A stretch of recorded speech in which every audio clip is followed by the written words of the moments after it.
At the far end of a long Scottish peninsula, 2 hours from the nearest city and reachable by a single winding road, there was once a town so rich that nowhere in Britain could match it.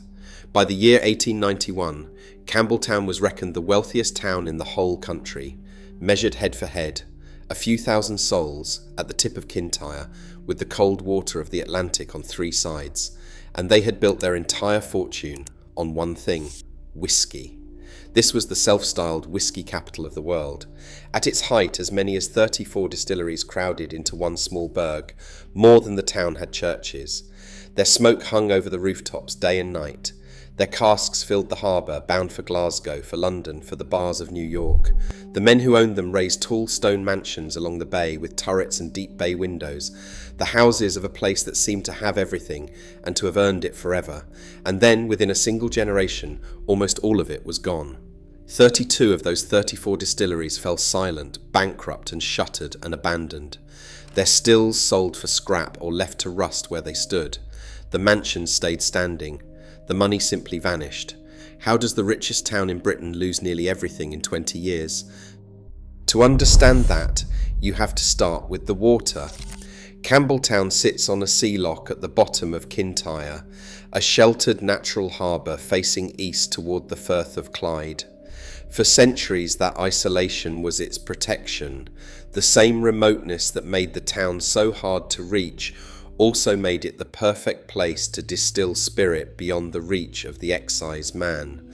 By the end of the 1700s, there were more than 50 illicit stills working across the peninsula, and the man who kept them running was a coppersmith named Robert Armour, who opened his workshop in the town in 1811 and hammered out the pot stills that turned local barley and peat smoke into something the whole world would one day crave.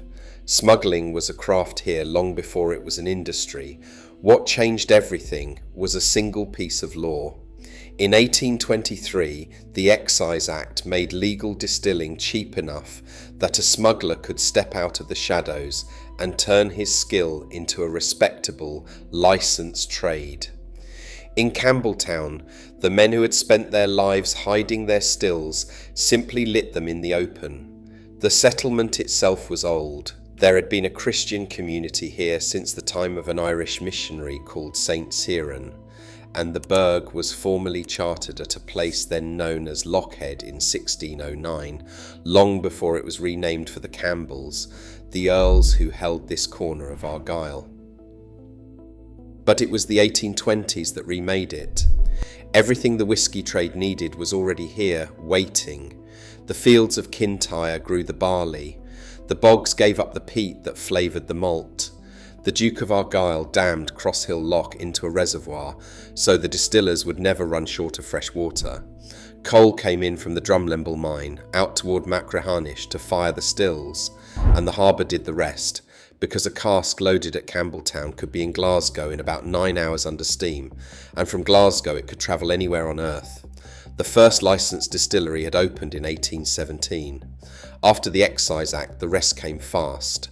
Within little more than a decade, nearly 30 were at work, and the trade settled into the hands of a few dominant families whose names ran like a thread through the whole story: the Colvilles, the Mitchells, the Greenlees. In 1828, a man named Archibald Mitchell built a distillery called Springbank on the site of an old illegal still. 4 years later, Glen Scotia opened across the town.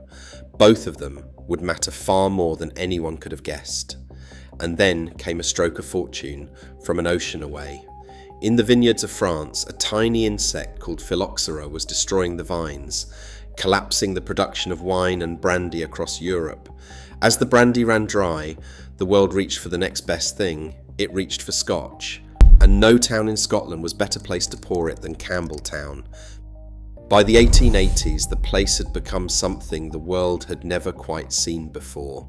A tiny town at the end of nowhere, producing more whisky than anywhere on the planet. In 1885, a journalist named Alfred Barnard arrived to write his great survey of every distillery in the kingdom. He checked into the White Hart Hotel and stayed for a fortnight, because that was simply how long it took to walk round the distilleries that were still working when he came. He took in the smoke and the ships and the sheer density of it all, and he gave the town a name that stuck. He called it Whisky City.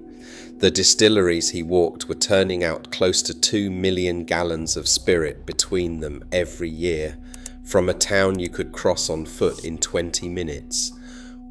Walk those streets in Barnard's day, and the place would have spoken to every sense at once.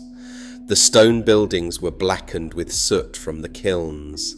The smell of peat smoke hung in the air, the way sea fog hangs over other towns, permanent, part of the weather itself. Down at the quay, the casks stood stacked and waiting, and the herring fleet worked alongside the whisky, 600 boats at the height of the season, the fish women selling their silver catch straight off the harbour wall. The Campbeltown style was its own thing, heavier and oilier than the rest, with a briny edge that a blender in London or New York could pick out with his eyes closed. You could read the money in the stone. The whisky barons built villas along the bay and up the hill toward Kilkerran Road, tall houses in Scottish baronial and Gothic stone with turrets and bay windows, the architecture of men who believed the good times were a permanent condition. The blending houses that made Johnny Walker and Dewars bought so much Campbeltown spirit that by 1891 the town stood as the richest in all of Britain, head for head. Everything was within a few minutes' walk. The distilleries, the harbour, the kirks, and in time a picture house opened in 1913, one of the very first purpose-built cinemas in the whole of Scotland. It felt complete, it felt permanent, and of all the distilleries breathing their smoke over the loch that summer, almost none would outlive the grandchildren of the men who built them.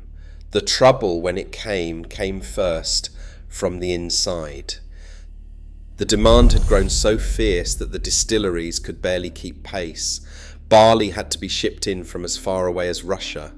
The water and the resources were stretched thin, and the easy profits bred a kind of complacency that is hard to see when the money is still flowing in. So the corners began to be cut.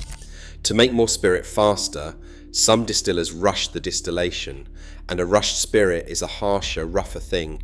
Casks that should have been retired were filled again, and at the same time, far away, the taste of the customer was quietly turning.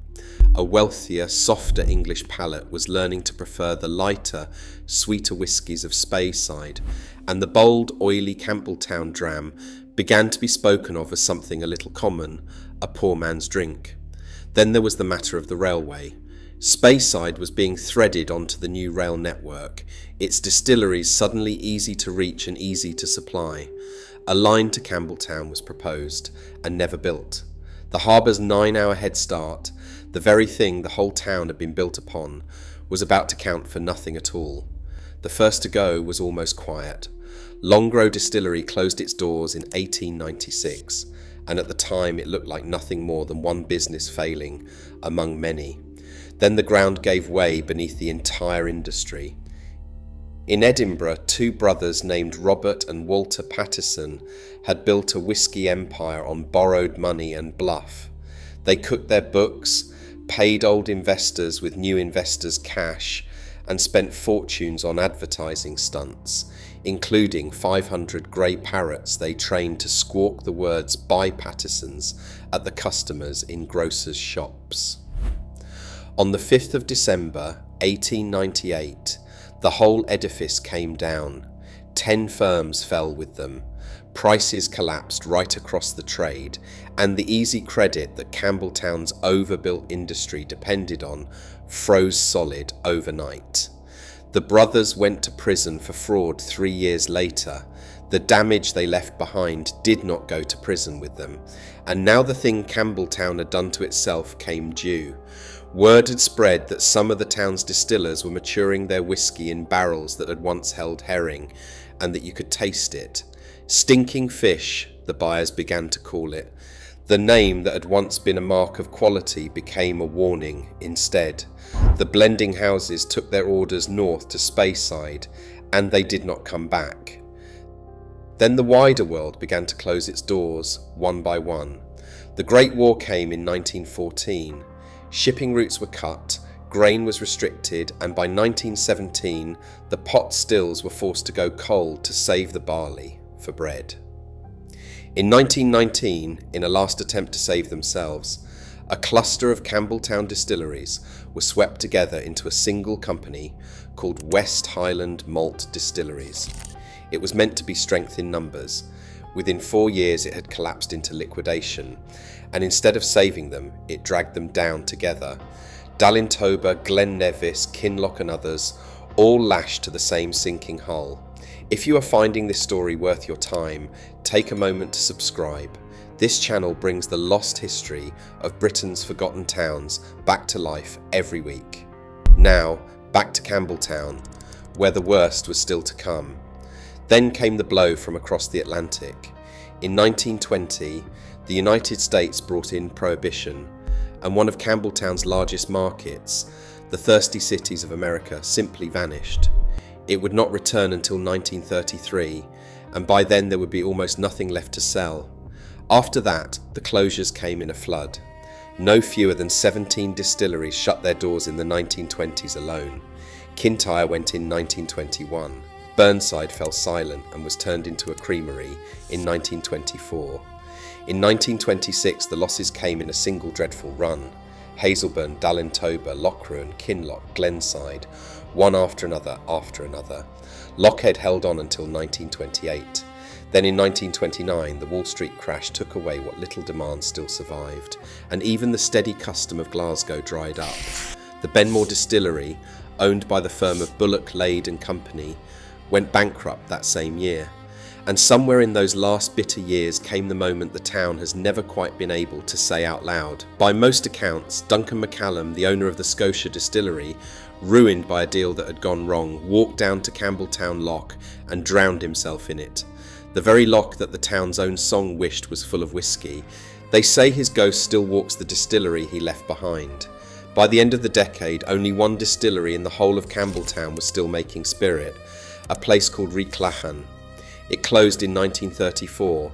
When its stills went cold, just 2 names were left standing out of the 34. Springbank and Glen Scotia. The scale of it is hard to hold in the mind. An industry that had taken the better part of a century to build was gone in less than 20 years. All but 2 of the distilleries closed. What followed was the slow draining of the town itself. The work was gone, and so the people went after it, leaving Kintyre for Glasgow and beyond in search of wages, whole families packing up from streets their grandparents had filled. The population that had once climbed toward 10,000 began a long retreat that has never truly stopped, and the wealth had nowhere left to go. The barons' mansions still stood along the bay, their turrets and bay windows looking out over the same cold water. But the trade that had paid for them was dead. They were grand houses in a town that could no longer explain why it was grand, monuments to a fortune that had walked out the door. The streets fell quiet in a way that is difficult to describe to anyone who never heard them loud. The kilns went cold, the soot stopped settling. The smell of peat smoke that had been part of the air for 100 years simply lifted and did not return. A whole working town had been switched off. And then began the second loss, the slower one, because the distilleries did not vanish. They simply became other things. Walk Campbeltown today, and you are walking through the bones of its own greatness. The Benmore Distillery, one of the grand old names, is now the town's bus garage, though the pagoda roof of its kiln still rises above the buses parked beneath it.